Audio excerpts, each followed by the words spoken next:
అంగ నిన్న ఆటో ఇంక నిన్న అక్కడ ఎదురు డిస్టర్బ్ అవ్వాలి. ఇప్పుడు నిన్న కలెక్టర్ ఆఫీస్ తెలియం ఇంక నిన్న ఒకటి చాలు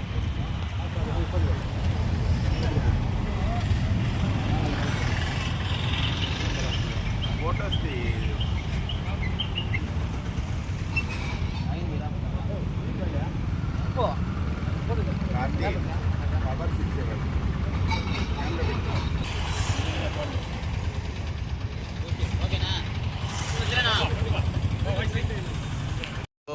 అప్పటి చిత్తూరు జిల్లా కలెక్టర్ అయిన గిరిధర్ గారు మా నగిరిపేట గ్రామంలోని పాఠశాలను సందర్శించి మెచ్చుకొని ఇందిరా ఆవాస్ యోజన పథకం కింద 42 ఇండ్లు మంజూరు చేశారు.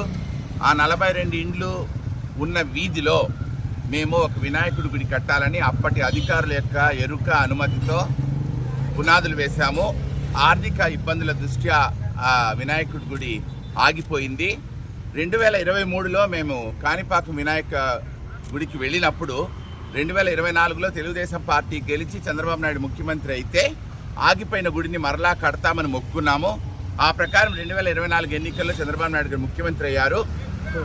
తెలుగుదేశం పార్టీ పాలన వచ్చి 1 సంవత్సరం పూర్తయిన సందర్భంగా ఇటీవల గ్రామంలో అందరి దగ్గర చందాలు తీసి మేము గుడి పని ప్రారంభించాము. గుడి పని ప్రారంభించగానే నగిరి తహసీల్దార్ కార్యాలయం నుంచి 2 అధికారులు వచ్చి ఆ గుడి పని ఆపించారు. వెళ్ళి తహసీల్దార్ గారిని అడిగితే మీ గ్రామానికి చెందిన 4 వచ్చి కొంతమంది సంతకాలతో ఒక అర్జీ ఇచ్చారు, ఆపేయమన్నారు అన్నారు.